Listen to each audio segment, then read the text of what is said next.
Welcome to Pigsty, where we actually, it's Pigsty, in case you missed it, Pigsty, but you say it quickly, you say Pigsty. We're experimenting with the name. This is the goal of this series, is to take real world events and basically tie them to their real world underpinnings. And today we're going to discuss the great short squeeze of GameStop 2021. And to understand that, we've got to delve into short selling. So that's what we're going to do today, cover short selling as quickly as we can so you have an understanding of how this all came about. Short selling is the sale of borrowed shares in hopes that the share price will go down, in which case you can buy it back cheaper than you sold it for, keeping the difference and returning the original share to the owner. So in order to execute a short sale, you need three things. First, you have to find a broker that has a share that you can borrow. Here we go, a share. That broker is going to then say, oh, hold on, there's a lot of risk to the owner of this share that the share price goes up. They're betting that the share price is going to go up. So you need to be able to cover any losses in case the share price goes up. We call that margin, all right? And so in order for me to buy this share from the broker, I'm going to have to get real, and I'm going to have to put real money on the cash, on the table, all right? So that's going there. That's my margin account for protecting the owner of that share in case the share price goes up. The next thing the broker is going to say, the third thing is the broker is going to say, hey, listen, I'm not going to let you borrow this share for nothing. I mean, you're going to have to pay me a fee. We're not friends. Pay me a fee. And you're going to have to compensate the owner of the share for borrowing his share. So you're going to have to pay them a little bit of interest and fees. And now we essentially have borrowed this share, and we're going to go sell it. Okay, let's say our margin account is set at 50%, which means I could borrow up to 2x what I put in my margin account. I put $1 in my margin account. And so I could sell this share, I could borrow shares up to $2 in value.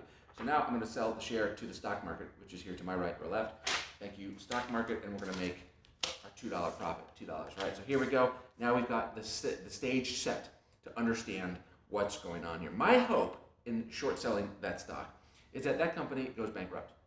Because if that company goes bankrupt, I get to keep everything. Now, this was my initial investment, yay me, and these are my returns. However, that's fairly rare. What happens instead is the stock goes down or up in price. Let's say it goes down to $1 per share. And then I can take one of my $2, buy back the stock, return to the broker, and I get to keep this. This is my food, okay? This was my initial investment. Then we're up. That is the basics. However, there is a kicker. As you've already noticed, we are in a leveraged position. That means that although I only put $1 down, I have the ability to earn 2x my money on 50% margin. However, if the stock goes up, well, here are the next two kickers. The first thing is that broker right there is going to keep an eye on what's going on here. And if those stocks start to go up and my margin ratio drops too low, they may put in what's called a margin call. A margin call is when the broker, the person who lent me the share, says, hey, my owner of the share is at risk. You need to put more cash into your margin account because the share price has increased and they're at risk. So there we go, we've increased our margin account. The second kicker is that this whole situation could get unnerving, and the broker, for a myriad of reasons, could decide, you know what, I'm done with this, we're ending this call early, and I've got to close out my position, which means I've got to buy the share at whatever the price is right now, and take whatever loss or gain that I've made to this point. Those are the two kickers. Now you understand how short selling works, and it gets more interesting from here. Okay, so here's the one piece of information that makes the whole story kind of go into hyperdrive. There was 140% of all shares outstanding under short contracts for GameStop. How does that even happen? All right, let me explain. There is a finite number of shares outstanding for every company. GameStop had just under 70 million shares outstanding. And so for there to be 140% of all shares on short, that meant that over 100 million GameStop shares had been sold on the market under short contracts rather than people exiting their positions. Basic supply and demand here. So if there is excess supply and low demand, there's pressure on prices to decrease.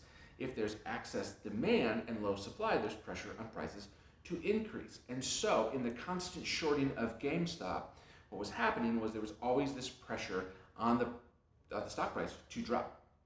If I had shorted GameStop once, twice, 30, 4, 5, 6 times in such mass numbers that I massively increased supply over demand, thus driving the price down, whether or not my 7th, 8th, or 9th short work is somewhat irrelevant, because every time the short puts pressure on the price to decrease, it makes my positions in my first, second, third, fourth, and fifth trade more profitable. And so This situation sets up a bit, well, it sets up the conditions. And here's how those conditions were triggered.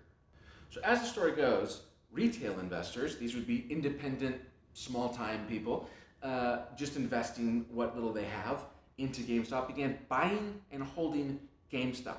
Now, there was some news that indicated that GameStop had new strategy, new direction, new infusion of capital, and so there was some reason to believe that GameStop could dig themselves out of this hole. And that run caused all those shorted positions to be at risk. We already know, based on the first half of this video, that what happens? Margin calls. And so those who shorted GameStop first had to start building up their margin accounts to protect what was going on. Then things began to get called. So when you're closing out your position on margin calls, you're starting to buy back stock.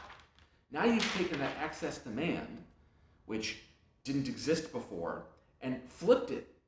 And you have low supply, high demand, price increases. And that is the condition that created the short squeeze. The retail investor became the spark, the buying and the holding, but it was those exiting their shortened positions who then drove the price up alongside the retailers, driving a kind of crazy price point. I mean, who is to say?